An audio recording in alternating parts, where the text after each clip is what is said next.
Today, guys, I'm participating in Saturday Morning Makes, which is hosted by Jill Norwood.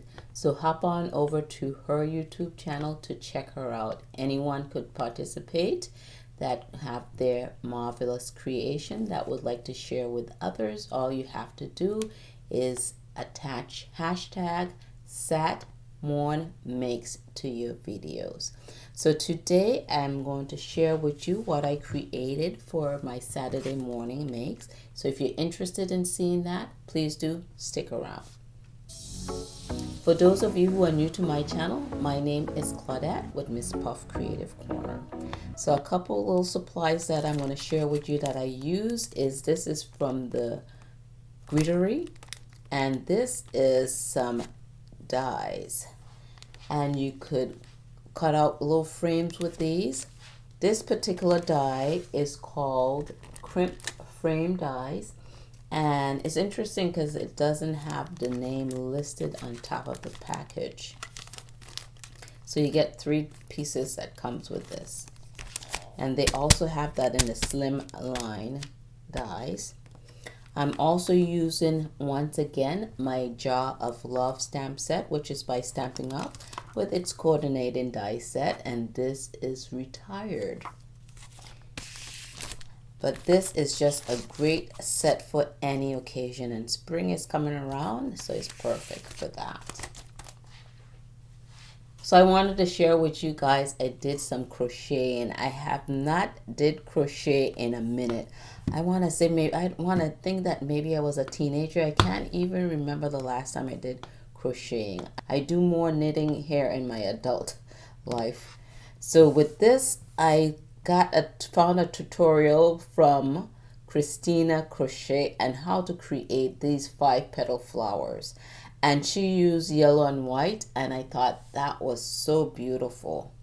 And you don't have to go out and get your knitting thread if you don't have any knitting thread at home. What I use is my little twine, and it's a lot of twines that I have that I don't use. Look at this yellow, I have a little bit of foil in it, and I think that is so cute. And I don't know if you could see how that foil came out here in this project. Let me see if I could get a little closer, if you could see the shine.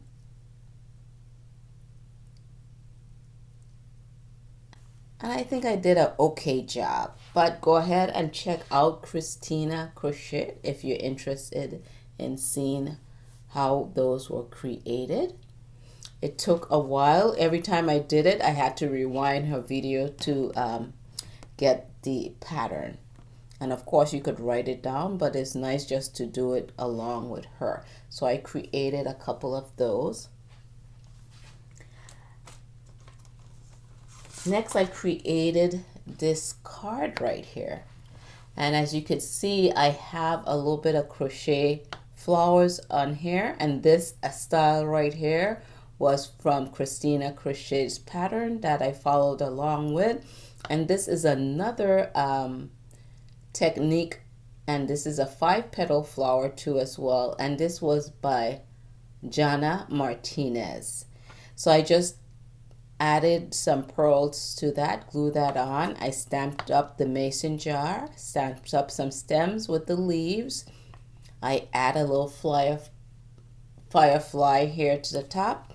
I printed out a tag, I stamped a tag for you and use a die cut tag to cut that out.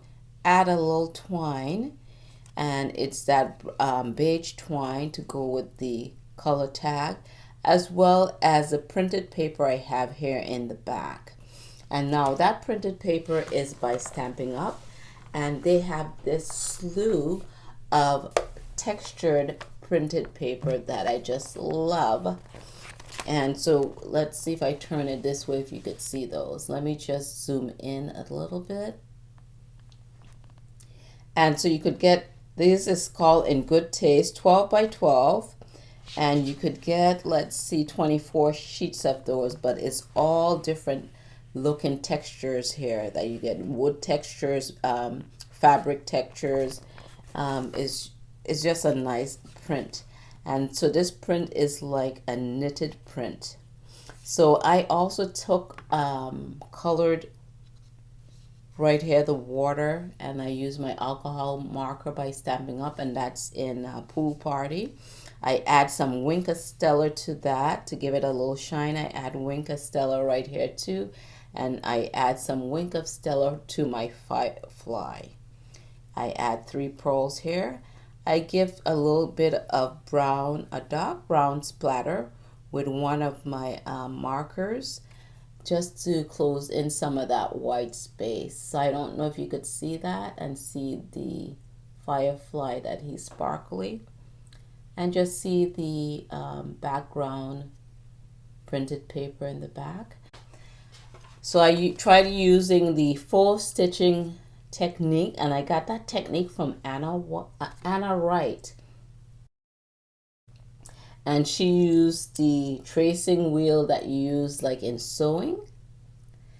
And I would recommend when you started out the first time to use a ruler, because I was really off track without using the ruler. I kind of rolled off track and got off the edges there. And you could see this beautiful design on this crimp frame die. And I just love the edging on that. Then in the inside, I just carry over that paper.